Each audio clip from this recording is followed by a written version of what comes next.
Hello everyone.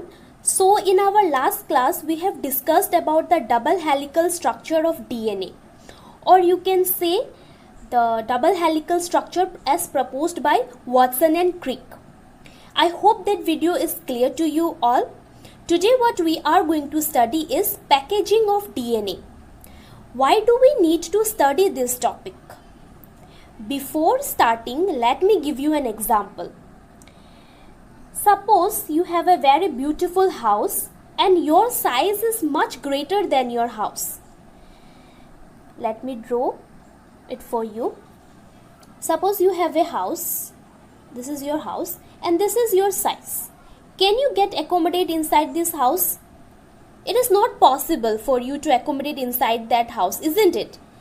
Similar to that is what happens with our DNA.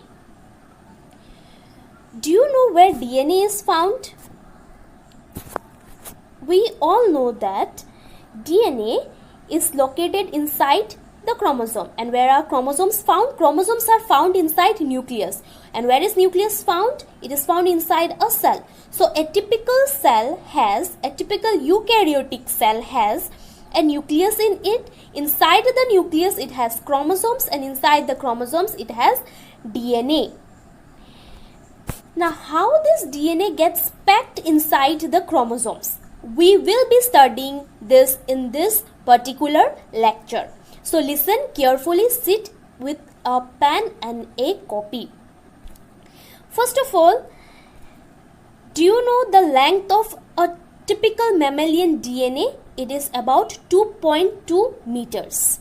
And do you know the size of a typical mammalian cell nucleus? It is approximately 10 to the power minus 6 meter. So size of nucleus is 10 to the power minus 6 meter.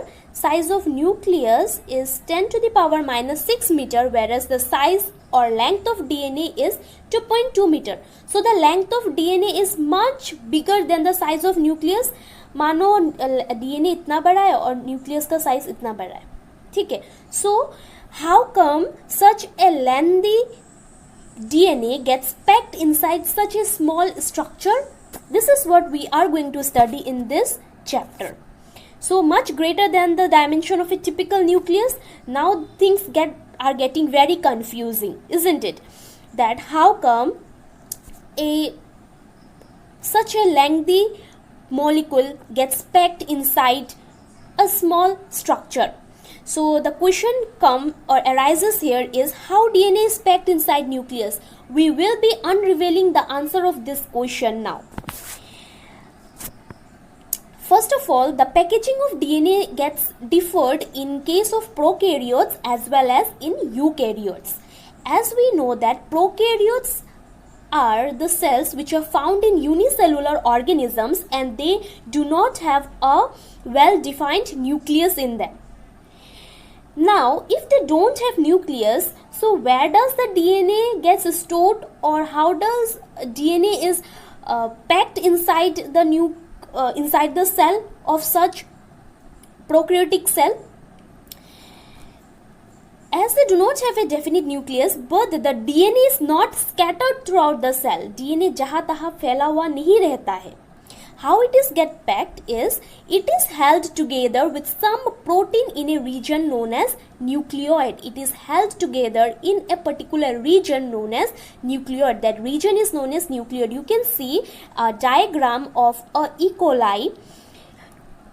This is the region or nucleoid region where DNA is being present in case of prokaryotic cell. Now, how DNA is held in this region? DNA in nucleoid is organized in large loops held by proteins. So, as DNA, they are negatively charged, they are held together by proteins which are positively charged. We know that negative and positive always attract with each other. DNA is negatively charged. Note it down. The charge of DNA is negative. Now, a question for you all. Why DNA is negatively charged? Answer. Write down the answer of this question in the comment section below. So DNA is negatively charged and proteins are positively charged. So DNA gets packed or held together by proteins in a particular region known as nucleoid. So this is the way how DNA gets packed in case of prokaryotes. Now let us move on to eukaryotes. As we all know that eukaryotes are much complex cell as compared to prokaryotic cell. So the packaging is also very complex. In case of eukaryotes, the DNA is stabilized with positively charged proteins known as histone protein. In case of eukaryotes, the DNA is held in case of nucleus by means of some positively charged proteins known as histone protein. Now, why histone proteins are positively charged? The histone proteins are positively charged because of the presence of two amino acids, that is lysine and arginine. This forms a very important MCQ question, that is why histones are negatively charged, or name the amino acid or basic amino acids present in histones. These are some of the important questions what comes in entrance exams. So it consists of two basic proteins, that is lysine and arginine. Now histones are organized to form a unit of 8 molecules known as histone octamers. So histone get arranged to form a structure known as histone octamer. बहुत total 8 histone molecule एक साथ मिलके क्या बनाता है? Histone octamer. The word octa means 8. So they are arrange in this way. ये ऐसे 1 2 3 4, यहाँ पे 4 फ्रंट में 4 बैक में. ठीक है. So in this way 8 histone molecules they accumulate together to form a structure known as histone octamer. You can see a picture of histone protein. So see, this is a picture showing histone protein and DNA gets wrapped around this histone protein. When DNA gets wrapped around this histone protein, it forms a structure known as nucleosome. यहाँ पे लिखा हुआ है nucleosome. So, negatively charged DNA wrapped around the positively charged histone octamer to form a structure known as nucleosome. Nucleosome वो structure को कहा जाता है जब DNA हिस्टोन प्रोटीन के अराउंड रैप हो जाता है, देन जो स्ट्रक्चर बनता है that structure is known as nucleosome. And a typical nucleosome contains 200 base pair of DNA. It contains 200 base pair of DNA.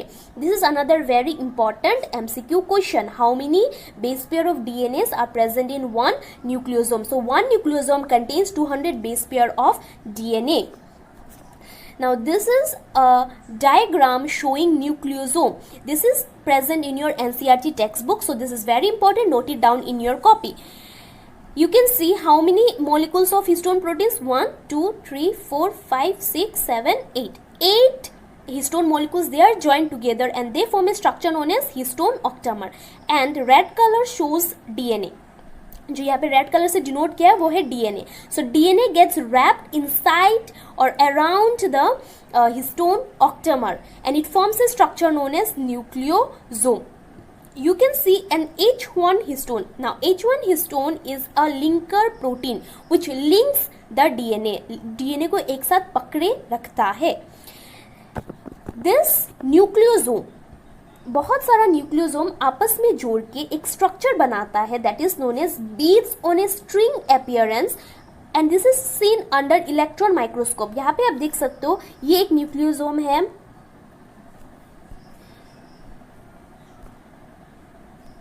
You can see from this diagram, this is one nucleosome, this is another nucleosome, this is another nucleosome. So many nucleosomes they are joined together. और जब ये join करते हैं और ये जब microscope के अंदर देखा जाता है then it forms a structure known as beads on a string appearance. जैसे कि मोतियों का माला होता है, similar to that it forms a structure. That structure is known as beads on a string appearance. We can see this is a electron microscopic image. You can see this is structure, this is what is beads on a string appearance. This nucleosomes forms a repeating unit of structure in nucleus known as chromatin. So many nucleosomes they join together to form a structure known as chromatin. This chromatin are of two types. We will see now. So as I have told you that chromatin are of two types. So they are euchromatin and heterochromatin. Euchromatin are those regions of DNA where, or those regions of chromatin where there are less number of DNA found. and as there are less number of DNA, so it takes less number of stain, it is lightly stained. Whereas heterochromatin are those regions of chromatin which contains large number of DNA in it and they are darkly stained. Now this chromatin, they gets further condensed to form chromatin fibers. The chromatin fibers are further condensed to form the chromosomes. They gets condensed at the metaphase stage of cell cycle and cell division to form chromosomes. Now euchromatin, they are transcriptionally more active as compared to heterochromatin. That is, transcription is a process where RNA gets formed from DNA.